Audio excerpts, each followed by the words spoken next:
Olá, boa tarde.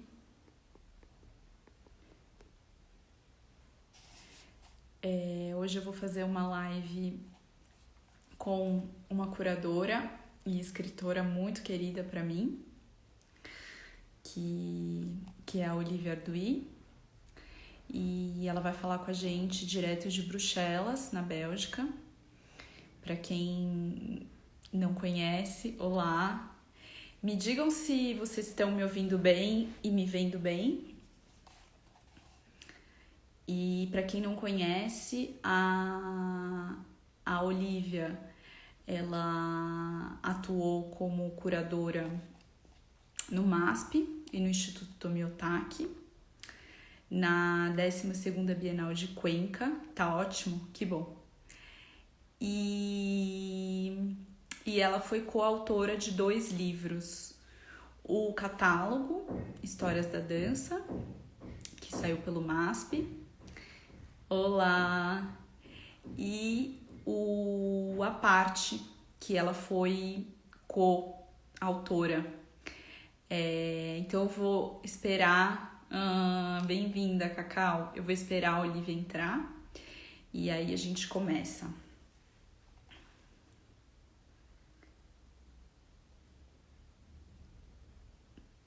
Pronto. E vamos tentar responder ao máximo as perguntas que vocês mandaram. E foram perguntas interessantes. Oi! Olá, tudo bem? Tudo bom? Você me ouve bem? Te ouço bem, te vejo bem. Você me ouve bem? Sim, Boa noite, então, né? pois é. Olá, pessoal.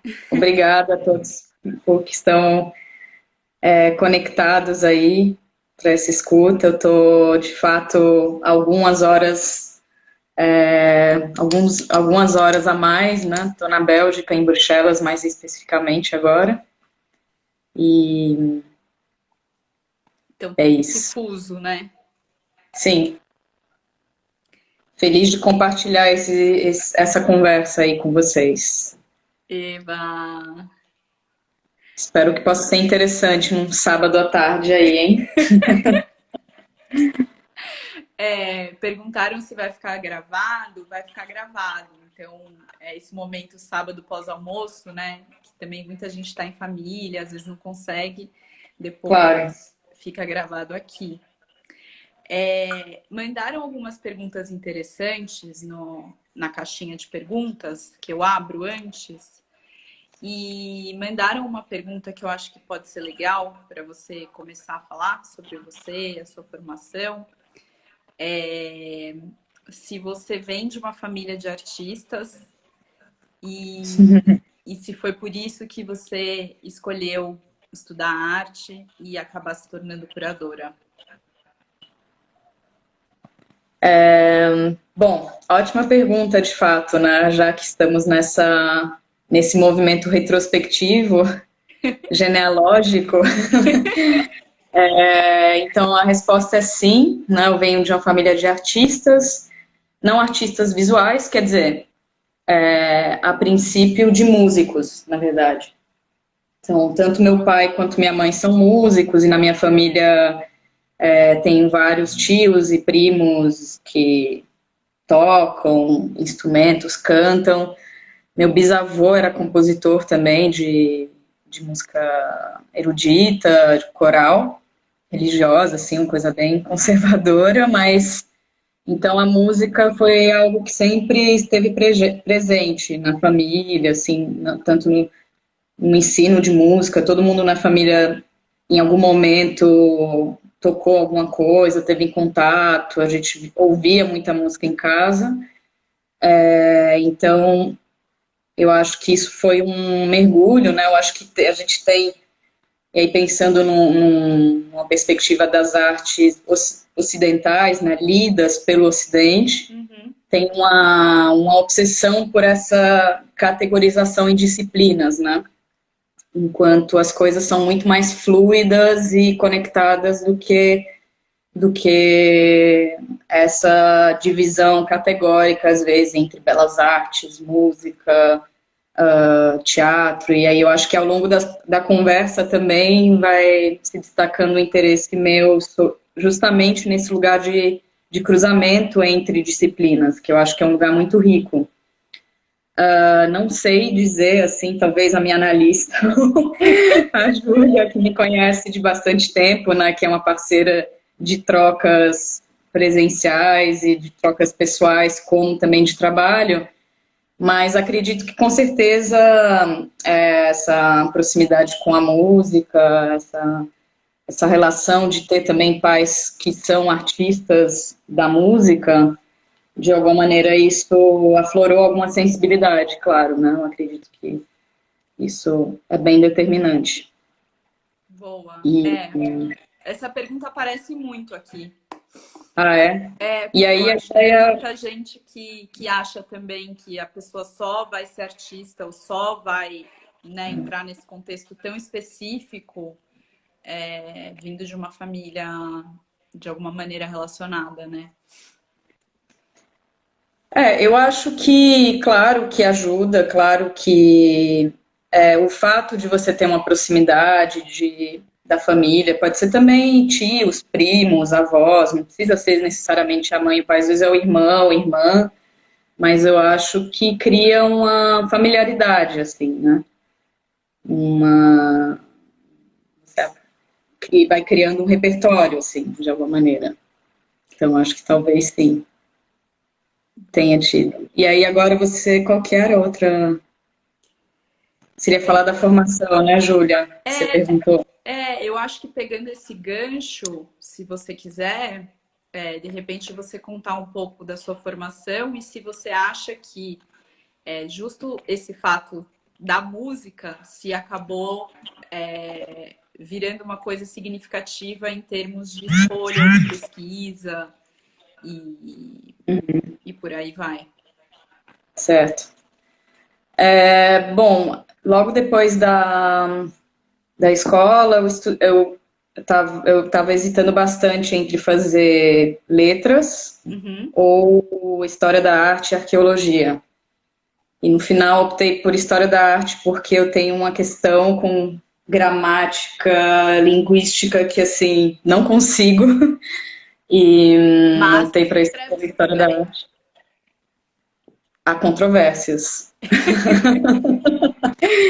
mas aí eu optei pela história da arte, assim, e arqueologia, que foi uma formação que eu adorei, foi muito interessante, né? As duas se conectam no sentido de você, a partir de um artefato, uma ruína, um prédio, um objeto que é o resultado de um tempo, você conseguir tecer relações com o entorno e conseguir reconstituir um contexto cultural a partir daquele objeto, né? E na arqueologia, geralmente, pelo menos no que a gente tem como clichê da arqueologia, são tempos muito remotos, né?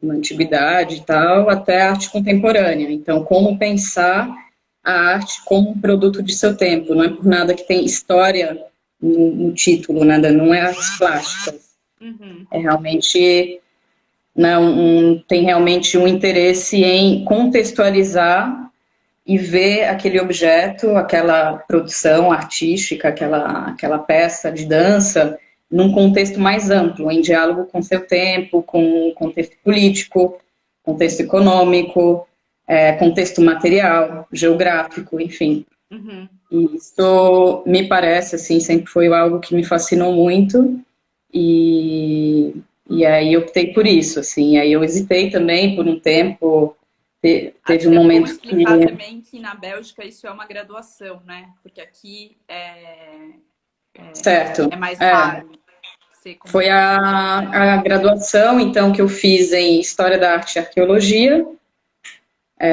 que aqui na Bélgica, no caso, são duas disciplinas que são estudadas juntas, não é o caso, por exemplo, no Brasil.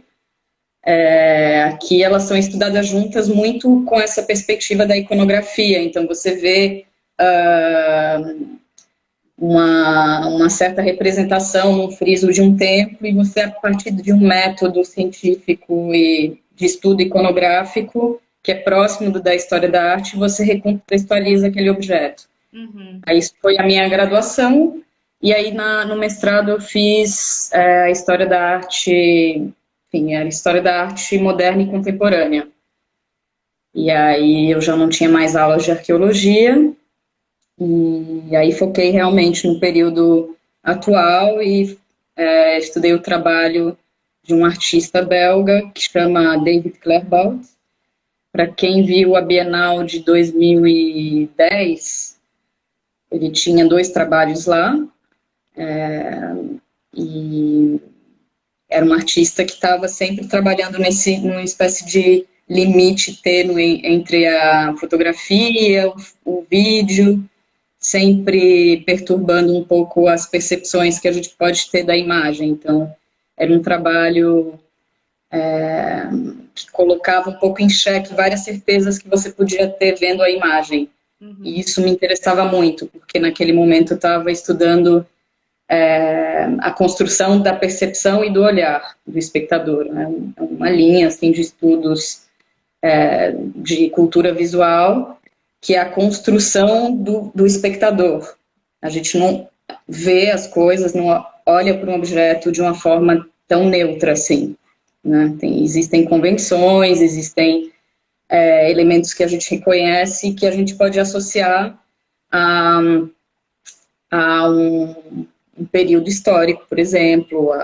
Eu vou dar um exemplo rápido assim de um trabalho dele, que eu acho que fica mais claro, né? Talvez, que são animações a partir de fotos históricas. Então, uma foto, né, PB, não, uma foto material, PB, antiga dos anos 30, com um elemento só manipulado, as folhas se movem bem devagar e a foto é projetada na parede do espaço expositivo. E é muito sutil, então no início né, tem essa presença da projeção que aumenta a escala da foto, que é muito pequena, que é reduzida na época que a gente ainda imprimia fotos. Então, né, um objeto que você consegue pegar na mão, existe uma relação quase íntima. Geralmente, se você tem uma foto, é uma imagem ligada a uma lembrança sua, ou você tem alguma relação com aquela imagem. Então, a escala é completamente modificada, não existe a materialidade da imagem impressa no papel, e tem essa estranheza de você, de repente, ver uma imagem que claramente não é do agora, ter um movimento como se tivesse uma brisa atravessando aquela imagem histórica. Então, enfim, é um trabalho que questiona vários elementos, desde a natureza da imagem, se o que a gente vê é real, né? Aí ele traz várias discussões também sobre manipulação de imagem, que hoje em dia são tão importantes. Então, além também de quebrar essa relação tão estrita entre as disciplinas, né? O que é foto, o que é filme, o que é imagem em movimento, o que é imagem fixa. E é isso. E também está sempre numa espécie de diálogo com o espectador. Sim, isso vai causar estranhamento no espectador. Então, também essa relação, por exemplo, da escala, leva em conta o corpo da pessoa no espaço. Então, enfim, isso é algo que me interessava também no trabalho dele, nessa relação com a pessoa que está vendo o trabalho. Não só o trabalho encerrado dentro dos seus próprios limites, né? Então, você estava falando, né, sobre a sua formação e sobre como aí na Bélgica, né, tá ligado, né, arqueologia e história da arte, e eu acho que dá para fazer um gancho para responder uma pergunta que uma artista que chama Micaela fez. Quando eu falo o nome é porque a pessoa quer se identificar, quando eu não falo é porque Tá bom. quem fez a pergunta não quer se identificar. E ela perguntou, ela falou assim, é bem básico, mas como que a Olivia definiria a profissão de curador e quais são as principais atribuições? Porque acho que não é claro para a maioria das pessoas mesmo, né? Eu acho que não é claro porque é um termo múltiplo, né? Uma profissão, uma função, enfim, que você, uma vocação, o que você quer, o termo que você quer usar para falar de curador, eu acho que, enfim, é muito amplo, é muito complexo, de fato, né? Então não é simples de resumir o que é um curador. De novo, eu posso falar só da minha experiência, né? Exato. De minha, que, Para enfim, você, né? o que que é? Trabalho com curadoria, mas estou construindo uma trajetória nisso, faço outras coisas também, né? Eu acho que a escrita é algo que me acompanha, eu acho que agora também cada vez mais academia. Então, enfim, Micaela, né? Micaela, ela perguntou o que para você Micaela, é ser curadora. eu vou te dar alguns elementos que eu acho que, enfim, que para mim são interessantes para pensar curadoria e a função do curador. Uma das coisas que eu acho muito interessantes, primeiro, é olhar para a etimologia, né, do termo, que é Uhum. curador, vem de, né, do cuidar. E, na verdade, esse termo, né, e essa profissão, do jeito que entendemos hoje, ela é bem recente, assim, né? Acho que hoje em dia tem curador também para muitas coisas além do mundo da arte, se usa esse termo. Boa, E para o mundo das artes, né, também, porque o termo muda se você vai para performance, para música, para, enfim. boa. Inclusive, existem outros termos também, programador, né, enfim, não vou entrar nesse detalhe, mas na origem, e aí nas artes visuais, que é de onde eu venho, então tenho mais propriedade para falar, vem da profissão do conservador de museu.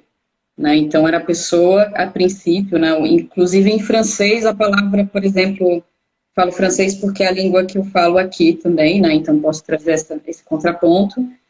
Ainda se usa o termo conservador para curador.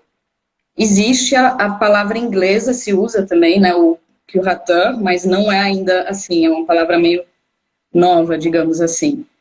Mas então, o que, que era o conservador de museu? Era a pessoa que cuidava das coleções, basicamente, né? Então, havia curador nas instituições que tinham coleções e o curador era a pessoa que gerenciava, que gerenciava assim junto com os restauradores, os conservadores, a gestão do acervo, possíveis aquisições, apresentar para a diretoria, para as pessoas que são do comitê de direção da instituição, falar com os artistas, falar com colecionadores para conseguir doações e também como, principalmente, né, na verdade, né, tanto a constituição e cuidar da coleção, quanto também como apresentar a coleção, né? Que obras mostrar. Geralmente os museus também têm muitas obras a mais do que as que estão em exibição, então ter uma certa rotatividade, se assegurar também que as obras tem também uma documentação, ou tem pesquisa sendo feita sobre elas, enfim, tem uma série de frentes, né, mas basicamente vem desse métier, que é bem específico, e justamente já tinha a elaboração das exposições das coleções, e aí depois isso foi se desenvolvendo, e a partir dos anos 60, principalmente, que aí vai se multiplicando outros formatos de exposições que se destacam de uma instituição ou de uma coleção de museu, né? Aí, para mim, como eu vejo pessoalmente, ou que eu gosto de ver no trabalho de curador, voltando para essa etimologia, né, o de Uhum. cuidar, o de articular, eu gosto de pensar o curador como um articulador, porque ele traz um tema, eu gosto de pensar também, não necessariamente que o curador tem que trazer um tema, mas uma provocação, uma pergunta, uma dúvida, e como podemos pensar numa dúvida ou numa questão juntos e articular tanto os artistas quanto toda a questão prática, que isso é muito importante no trabalho do curador. Uhum. Então, o curador não é só a pessoa que vai propor uma temática, uma problemática, uma pergunta, mas é uma pessoa também que vai tentar viabilizar. Eu acho isso um dos pontos fortes, uma das coisas muito bonitas também do trabalho do curador. Né? É o curador como uma pessoa que cria possíveis. Como ele, com seus contatos, às vezes numa instituição, pode criar contexto para um artista fazer uma obra nova, para o artista ter um comissionamento, para viabilizar um projeto. Uhum. Então, é um trabalho que está sempre se articulando entre várias frentes. A frente mais de pesquisa, a relação com o artista, esse diálogo, às vezes, que, enfim, que para mim é uma das partes mais legais do trabalho, né? Essa troca direta com o artista, com quem está fazendo, mas, ao mesmo tempo, uma troca com o espaço que vai receber a exposição, ou um livro que pode virar exposição, então com um editor, e é uma pessoa um pouco um pivô entre todos esses agentes. Né? Concordo. E, enfim, eu acho que para mim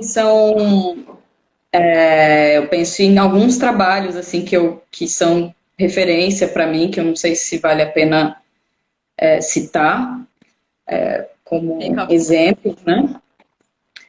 Mas, por exemplo, quando eu falei do curador criar contextos e possibilidades, tem uma curadora, ativista, escritora, teórica, que eu admiro muito, que é a Lucy Lippard, e eu acho que eu não sou uma das únicas, né? Tá. Que, por exemplo, no final dos anos 69, 70 até 73, assim, fez uma série de exposições, chama Number Exhibitions, que eram exposições, enfim, era uma curadora, uma pesquisadora que estava muito próxima de vários artistas que estavam pensando, artistas da arte conceitual, arte minimal, anos 60, 70, trabalhando performance. Então, ela, inclusive, foi uma das pessoas que cunhou um termo de dematerialização da obra de arte. Então, ela estava pensando muito junto com esses artistas e, ao mesmo tempo, né, as duas frentes, né, uma coisa que dialoga diretamente com a produção, por exemplo, de performance, uma produção que é um trabalho telepático, uma produção que não tem mais consistência enquanto uma crítica ao mercado, por exemplo, e ao mesmo tempo ela cria uma série de um sistema para fazer exposições que ela pede para os artistas mandarem a instrução do trabalho e ela vai, com todas as instruções na maleta, montar a exposição em vários lugares. Que legal. Então, ela fez em Vancouver, fez em Buenos Aires, enfim. Então, é um conjunto de exposições que hoje em dia é muito conhecido e, enfim, é histórico já.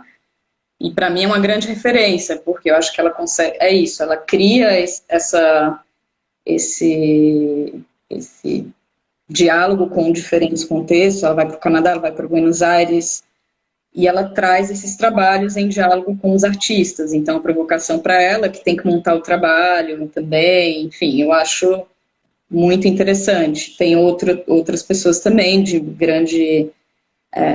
que são muito importantes para pensar a curadoria. Tem né, eu acho que... bom, para mim o Douglas Crimp também foi uma grande referência, que é alguém que trouxe toda a discussão da AIDS nos anos 80 para o meio das artes visuais também, que, tipo, por exemplo, ele era assistente da Rosalind Krauss, que é uma grande teórica e que tinha uma abordagem super formalista que, enfim, uma grande teórica também, muito importante para a teoria do pós-modernismo, enfim, mas que tinha essa limitação também, ou essa premissa de que a revista era para falar de arte sobre arte. E ele trabalhava como assistente na Oktober na época, e né, no auge da crise da AIDS, muitas pessoas também né, do mundo da arte morrendo e tal.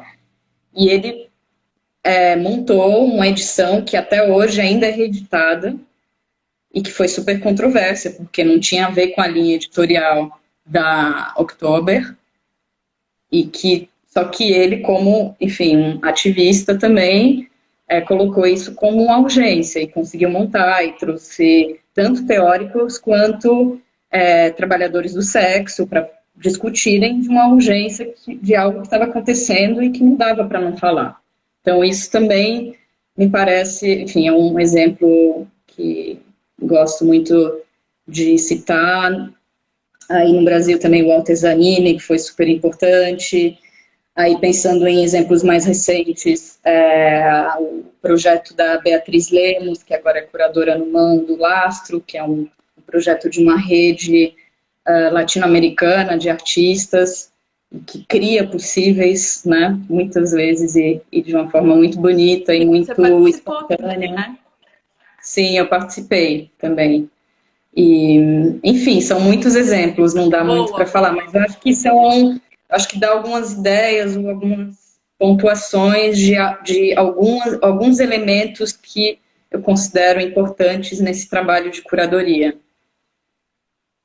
Boa. É, aí perguntaram sobre a sua trajetória no Brasil, o impacto que você acha que teve você ter vindo trabalhar no Brasil e ter ficado tantos anos no Brasil. Bom, também só para contextualizar, eu sou meio brasileira, meio belga. Minha mãe é brasileira, meu pai é belga. Eu nasci em Bruxelas, mas eu morei sempre entre Brasil e Bélgica. Então, eu já dos 9 aos 17 anos eu morei no Brasil. Então, para mim, eu já era, enfim, um pouco um pé de cada lado, assim, do Atlântico. Eu adoro essa combinação também. Não sei se todo mundo sabe, né, que eu também morei na Bélgica. Eu adoro essa combinação, Brasil-Bélgica. É um pouco, é É um incomum. pouco surrealista, mas incomum, incomum.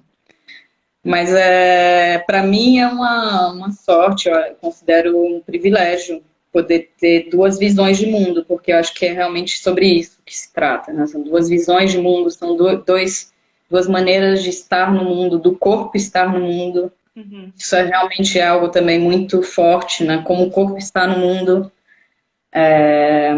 E, obviamente, assim, eu acho que o que dá para dizer é que eu fiz meus estudos aqui, né? Na universidade, então, minha graduação e meu mestrado. E um caminho mais direto e óbvio teria sido ficar aqui e fazer o doutorado na sequência, que era inclusive um plano. Mas eu senti, assim, eu descobri que eu ia trabalhar com curadoria durante a universidade, assim, durante o mestrado. Eu não, assim, não era algo muito, não era um foco no meu mestrado. O mestrado era bem sobre teoria, história da arte, estética, enfim, não tinha muito uma introdução assim mais sobre o meio da arte de forma prática, digamos assim. Mas, assim, também como uma estudante de história da arte contemporânea, você também vai vendo exposições, visitando espaços de arte e comecei a me interessar na dramaturgia de uma exposição. Né? Como começa a exposição, o que isso quer dizer, por que tal obra está junto dessa outra, como que a pessoa escolheu duas obras que expandem o sentido muito de cada uma. Isso foi começando a me interessar. Uhum.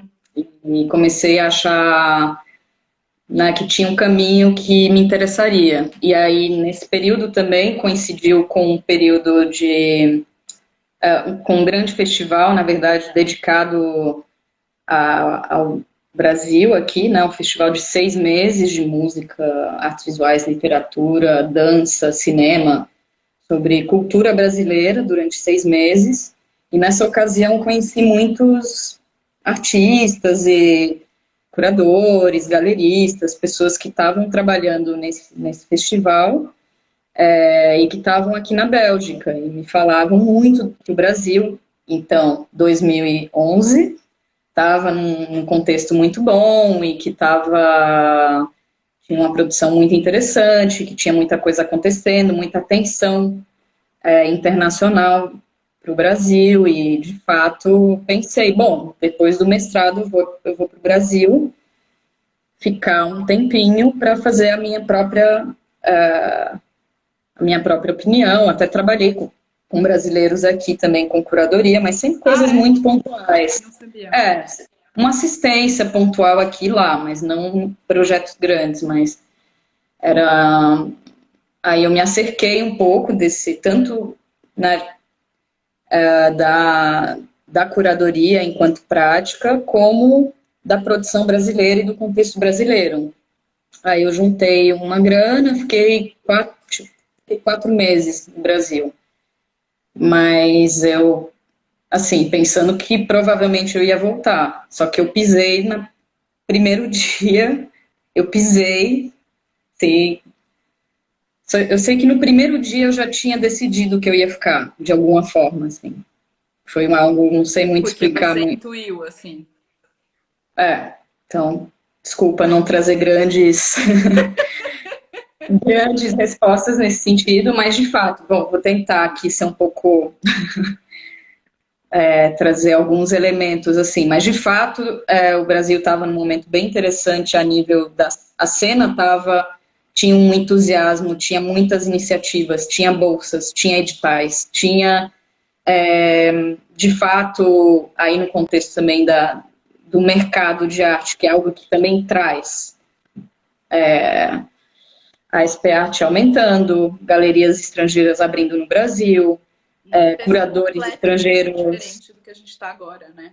Completamente. Como a política afeta as políticas ligadas, né, à arte e o incentivo, Sim. como isso se reconfigura, né? Uhum. Então, eu senti que tinha um frisson e que tinha muita coisa acontecendo, e aí eu fiquei.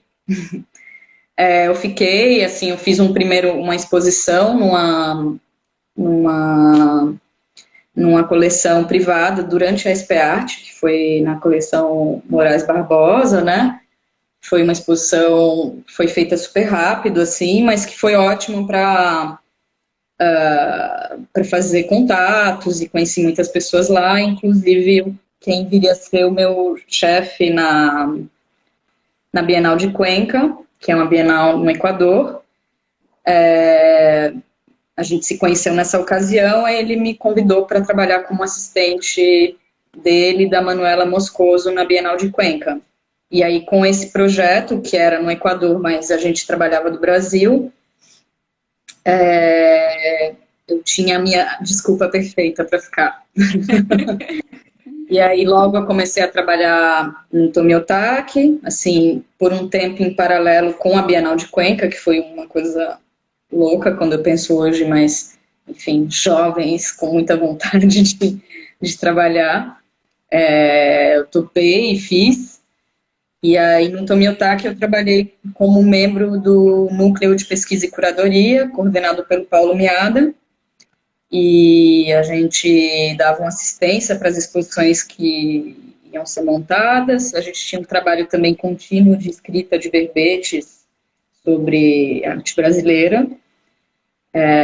Então tinha essa dimensão de pesquisa. A resposta para a Micaela, eu acho que também, assim, dá para pontuar, a curadoria, ela tem muitas vezes uma coisa meio hierárquica, né? Então a pessoa não começa já como curador geral, né? Então ela está como curador adjunto, como curador assistente, tá? Nem daria para começar como... Eu acho que em nenhuma trajetória, nenhuma carreira dá para começar já, pá, assim, porque são cargos, assim, se você fala de curador-chefe, são cargos de muita responsabilidade, né? Exato. Até pela natureza desse trabalho que é multifunção.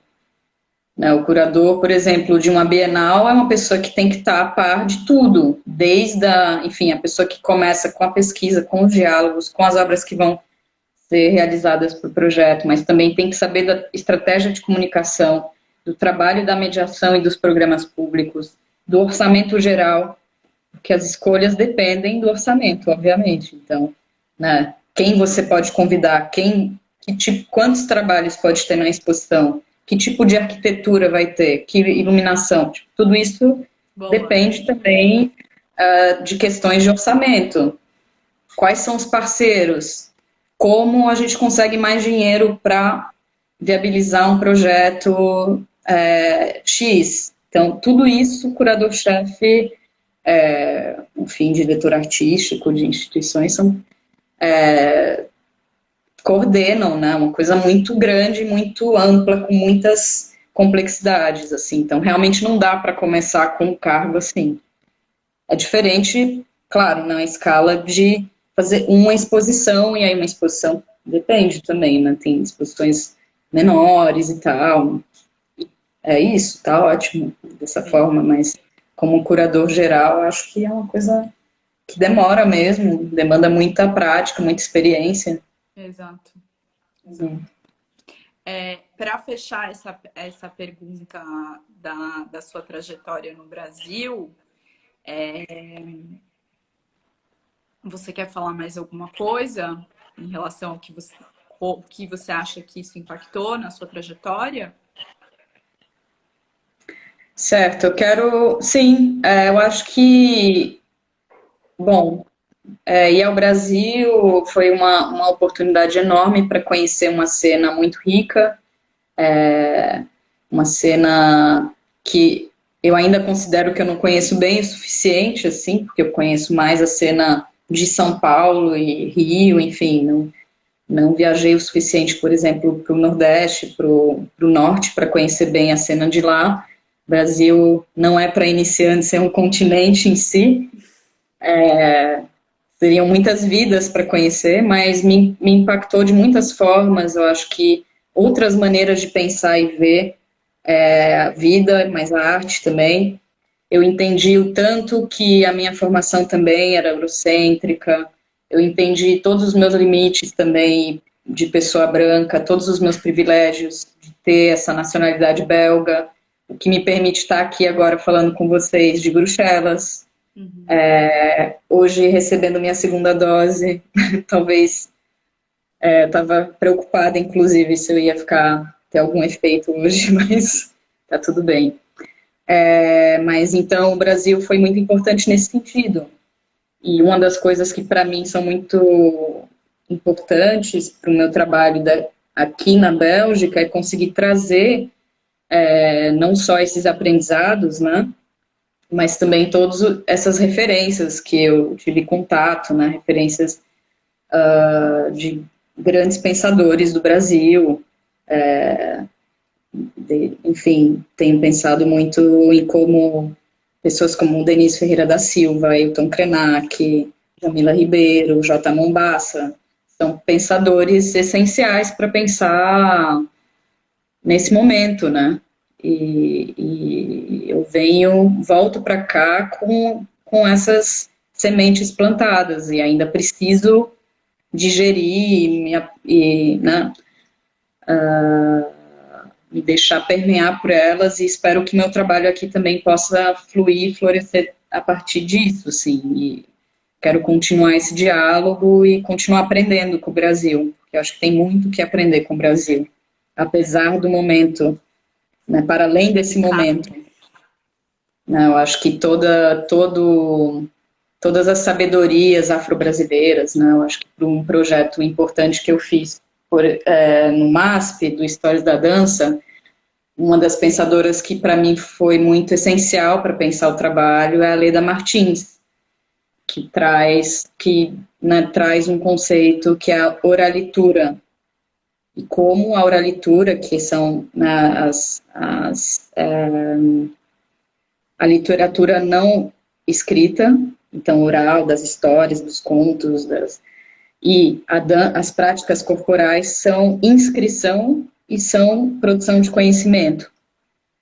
Então, isso, não, eu lembro que foi um texto assim fundamental para pensar o projeto, que é complexo, pensando que era um projeto no museu, que geralmente mostra objetos, mas, enfim, aí toda a complexidade também, e todo o desafio e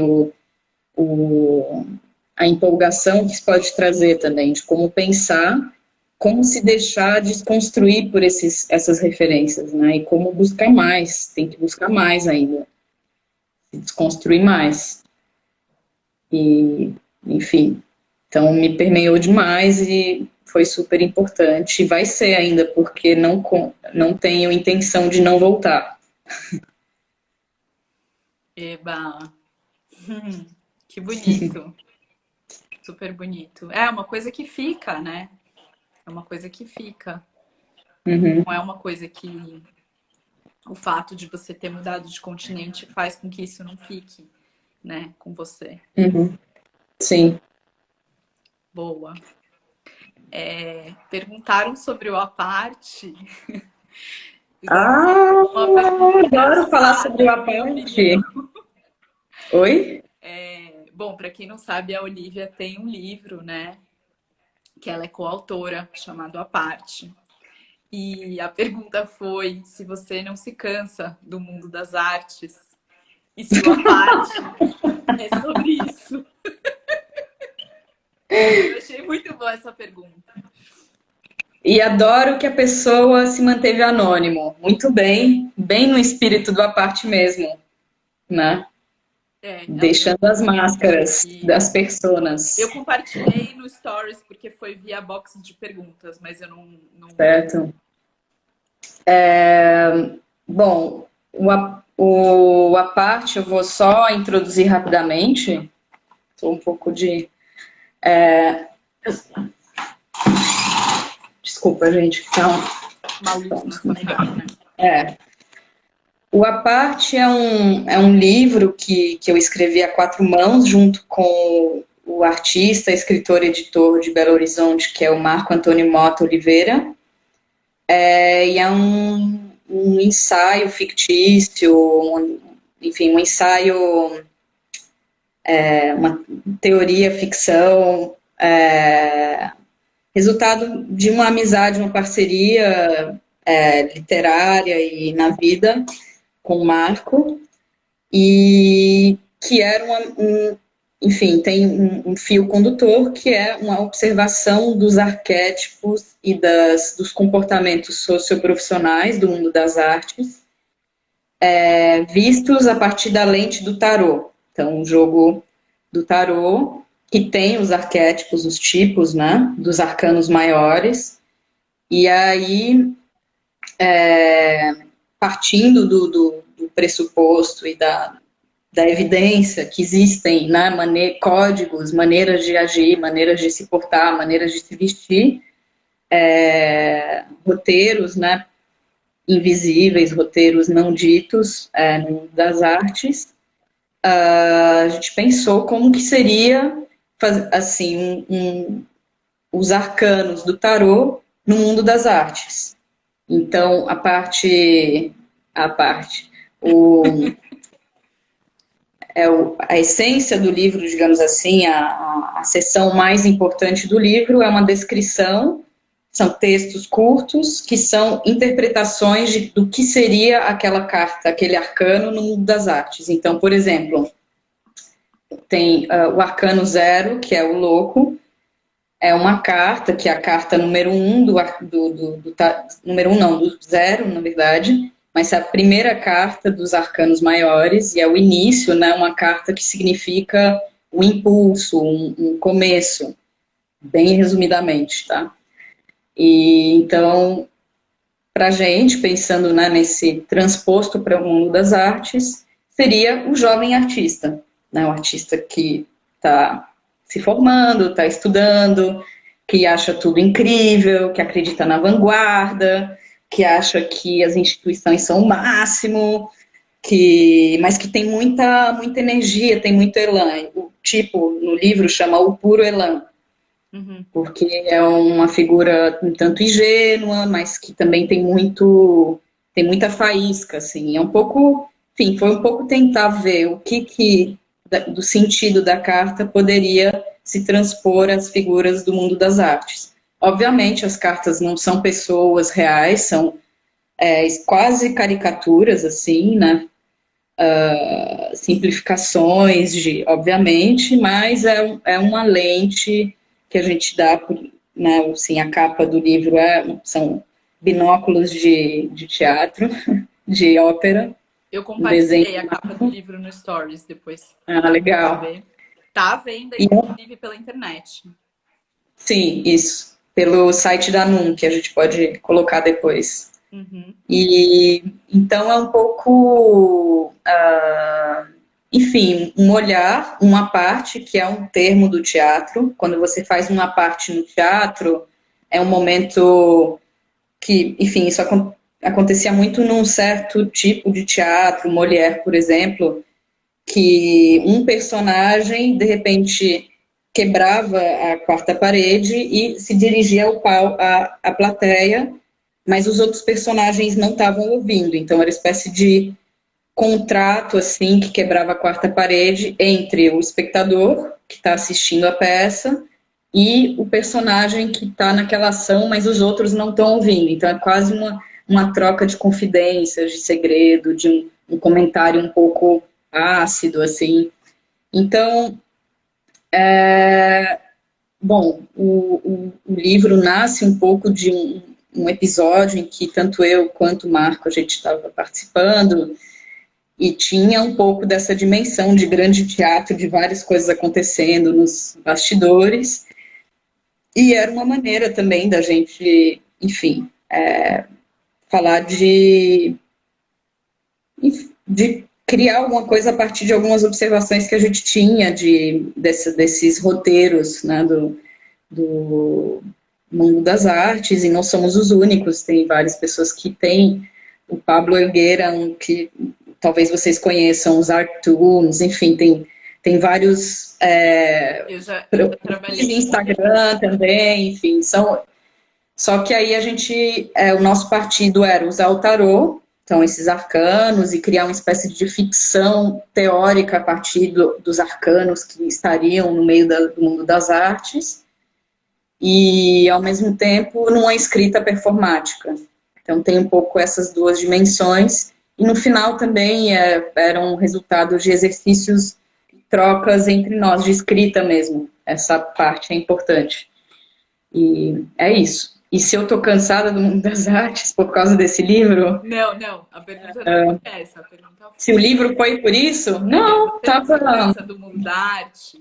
O a parte tá relacionado com isso? Às vezes, né? Mas acho que todos nós. Mas é isso, fazer o à parte foi uma maneira também de rir um pouco, às vezes, com isso. Né? Não Claro. rir das pessoas, rir desses arquétipos que existem, que tenho certeza que todas as profissões têm isso. Sim, sim, sim. E é um pouco, no final, um pouco rir de nós mesmos, Sim, no sim. fim. Porque a gente, tanto eu quanto o Marco, somos agentes também desse mundo. Então, Claro. é isso. É, Então, surgiu essa pergunta que voltou agora, que eu acho uma pergunta complexa, daí você fica à vontade. O nome Tá, dele é Fabrício e ele tá. perguntou para você como que você acha quais são os reflexos pós-pandemia em relação aos colecionadores particulares e em relação às galerias. Hum. Fabrício, não sei se eu sou a melhor pessoa para responder para você. Eu vou só, então, pincelar alguma coisa aqui, ou falar algumas. É que é ampla essa pergunta. É ampla, é uma pergunta ampla. Eu não tenho certeza se os colecionadores e as galerias são os agentes que mais perderam durante a pandemia.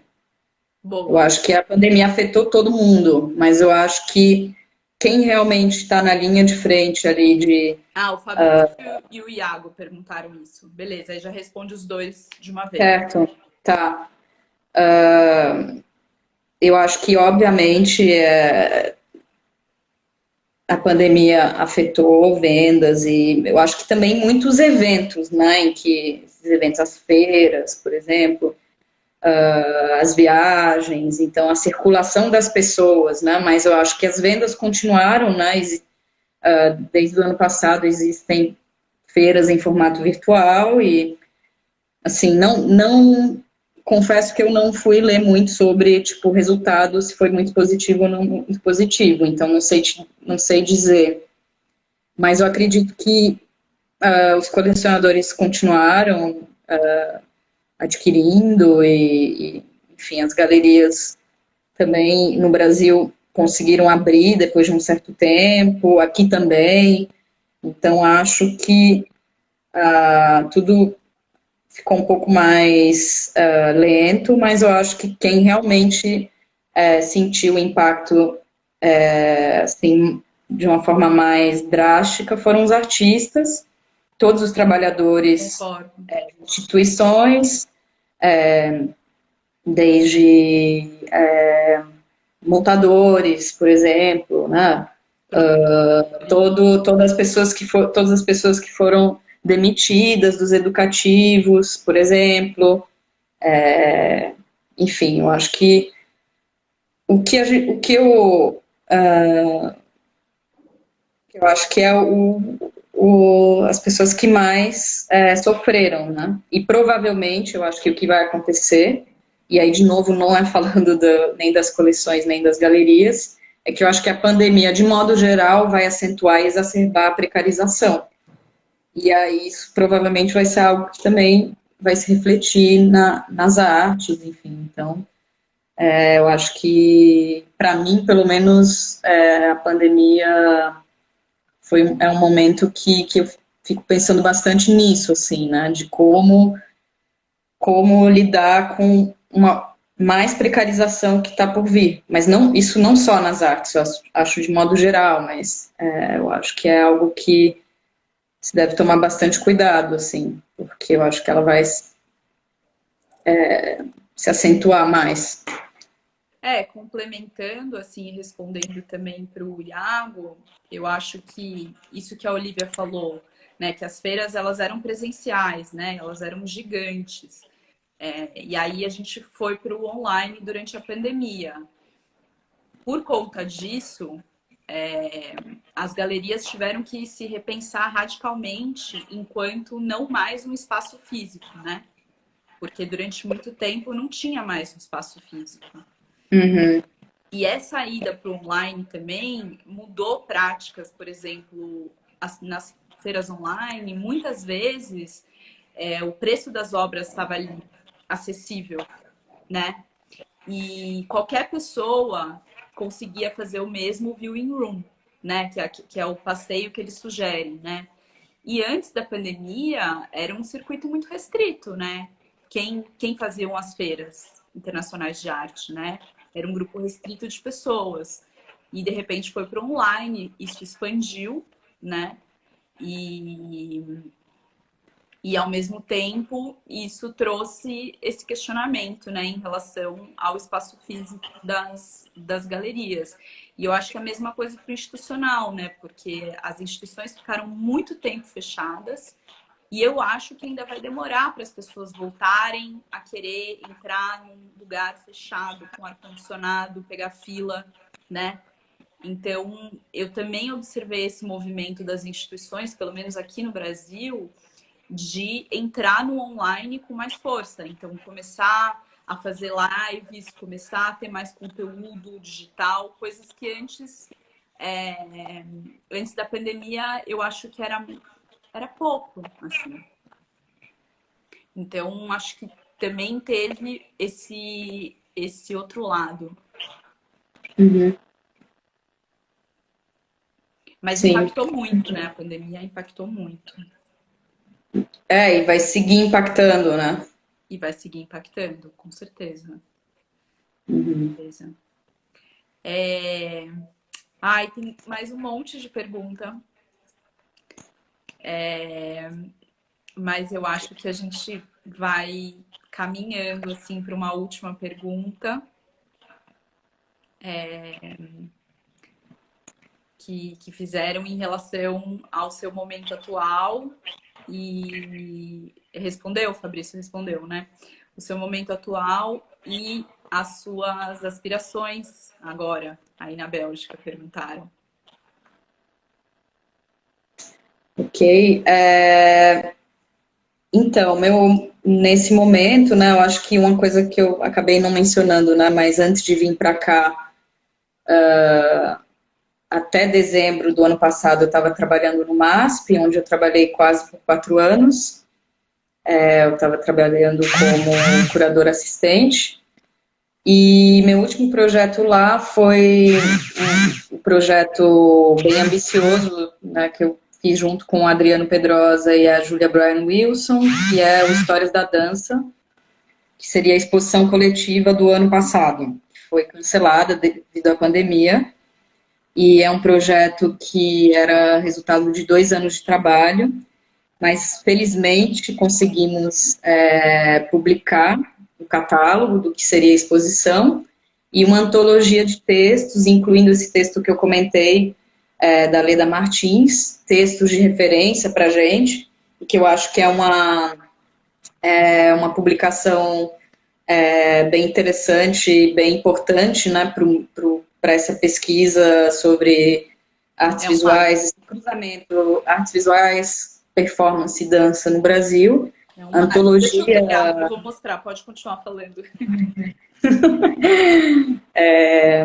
Então, para mim, já era uma direção, já tinha uma pesquisa sobre gestualidade, performatividade, dança estava sempre me rodeando de alguma forma, e esse projeto foi um pouco uma confirmação que eu queria seguir trabalhando nesse lugar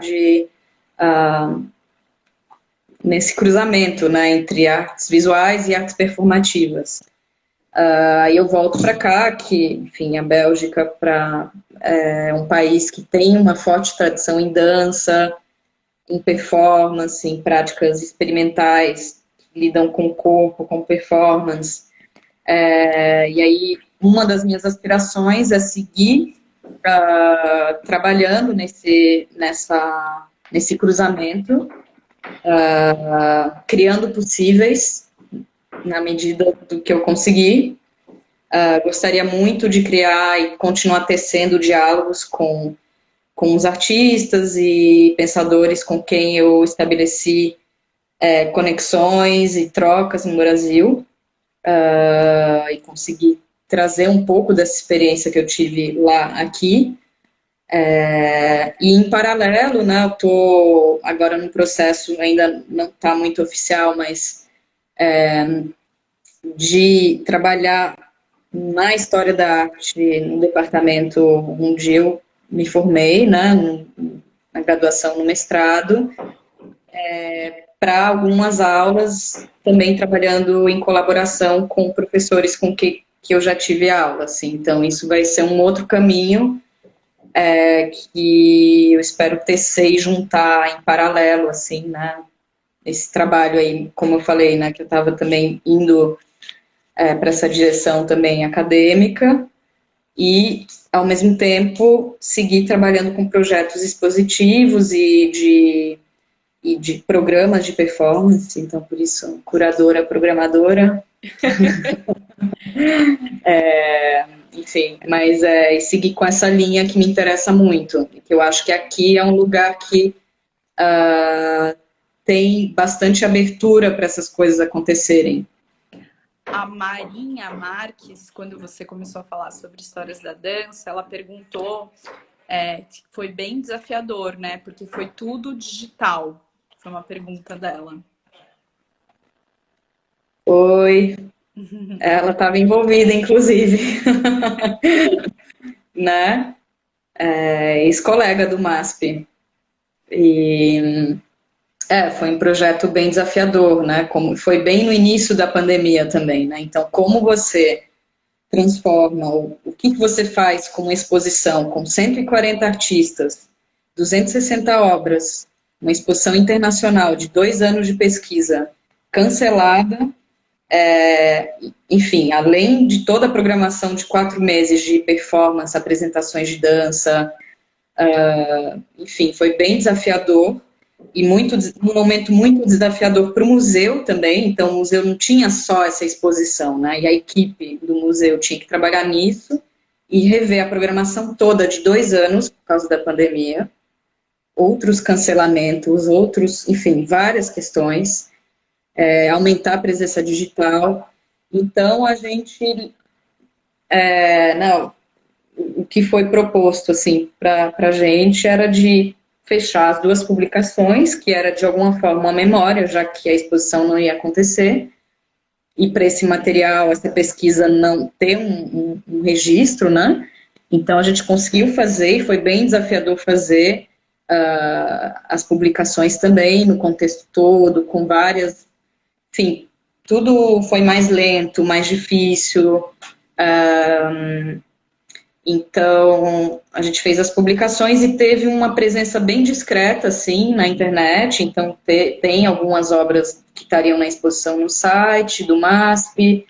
Agora, tem algumas obras que foram adquiridas, né, que foram algumas doações dos artistas, algumas aquisições que foram feitas no contexto da exposição, que estão nos cavaletes, né?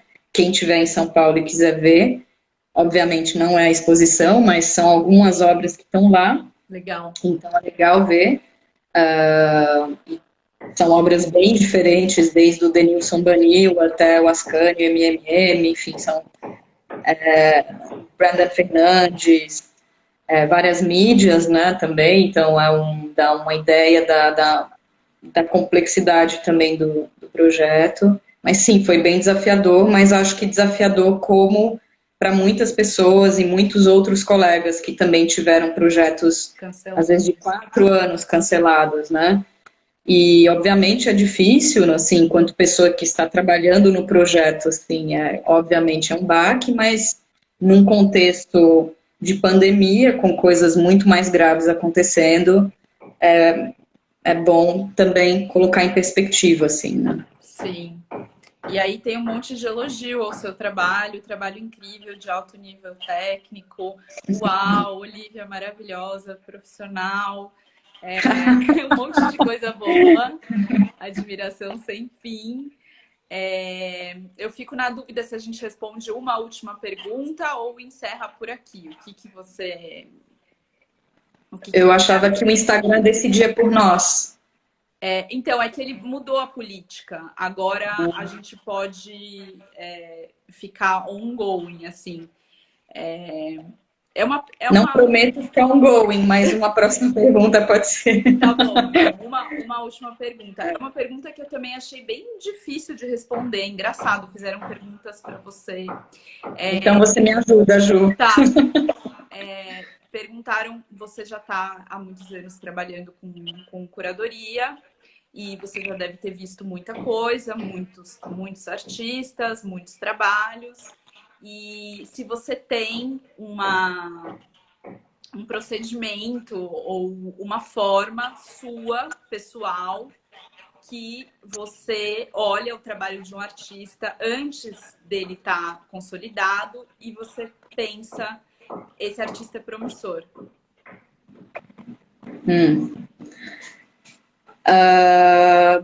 Bom, é uma pergunta de ouro, né? Não é?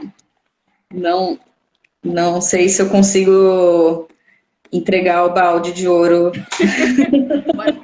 Não, mas é uma boa pergunta. É uma boa pergunta.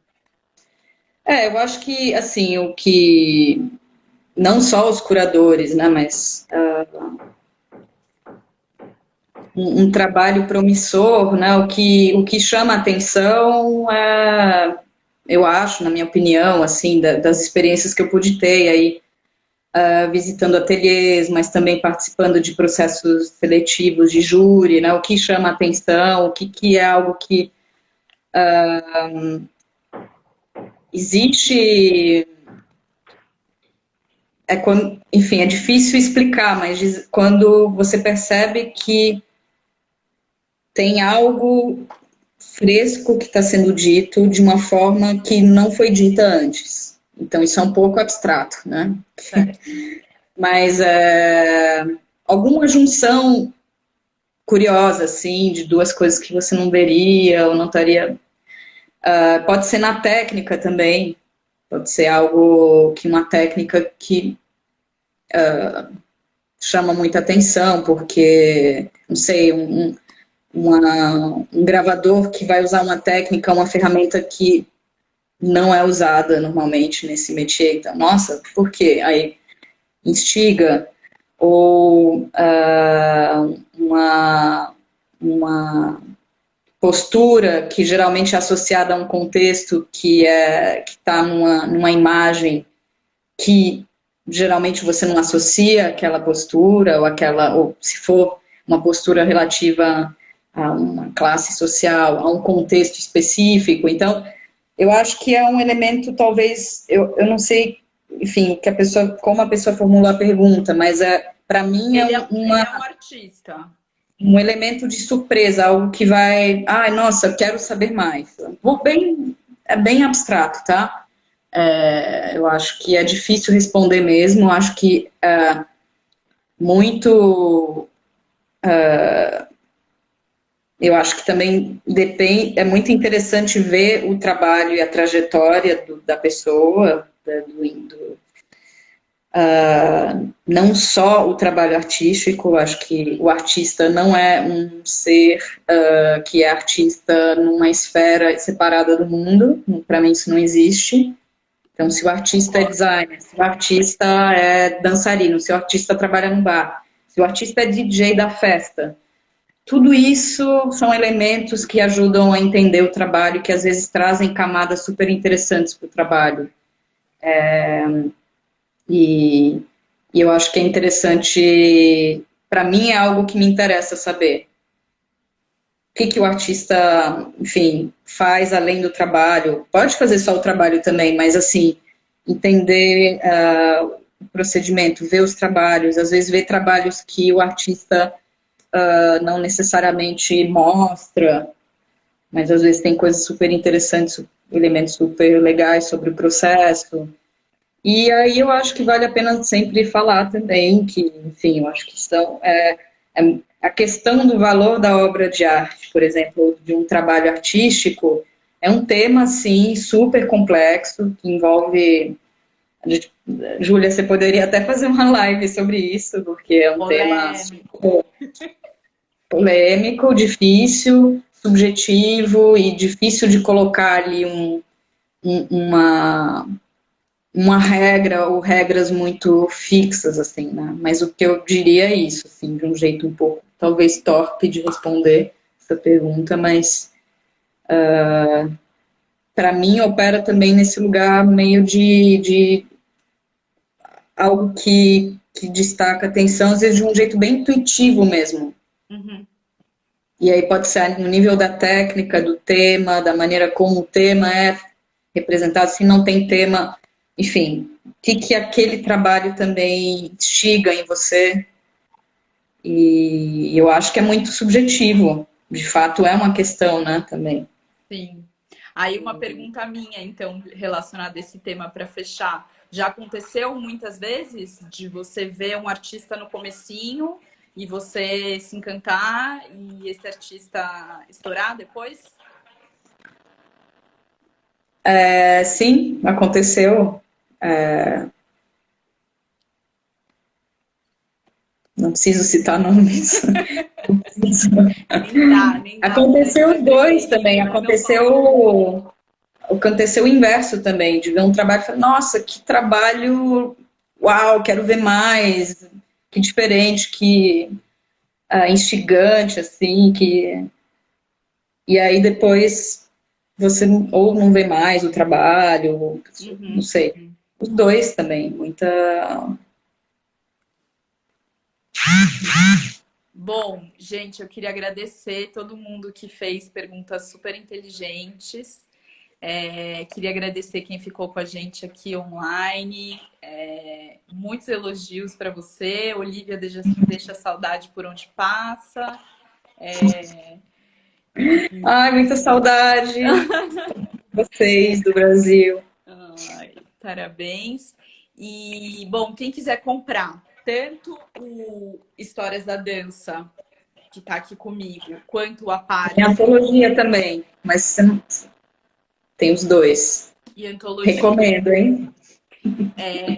dá para jogar na internet e comprar, mesmo sem estar as livrarias 100% abertas, né? E Tem é pelo isso. site do MASP. Hã? Dá para comprar pelo site do Pelo MASP, site o do livro. MASP. E queria agradecer você pelo seu tempo, por ter Ah, vindo. obrigada, Júlia, pelo convite. Sempre bom te ver, mesmo à distância. Queria agradecer a todos os ouvidos curiosos que acompanharam a gente nessa tarde barra noite. E espero que tenha sido um pouquinho interessante, não tenha interrompido o programa de sabadão à tarde. E é isso. E para quem Que quiser venham ver mais desde o diálogos. começo, eu vou deixar gravado aqui na minha página e depois eu subo para o YouTube.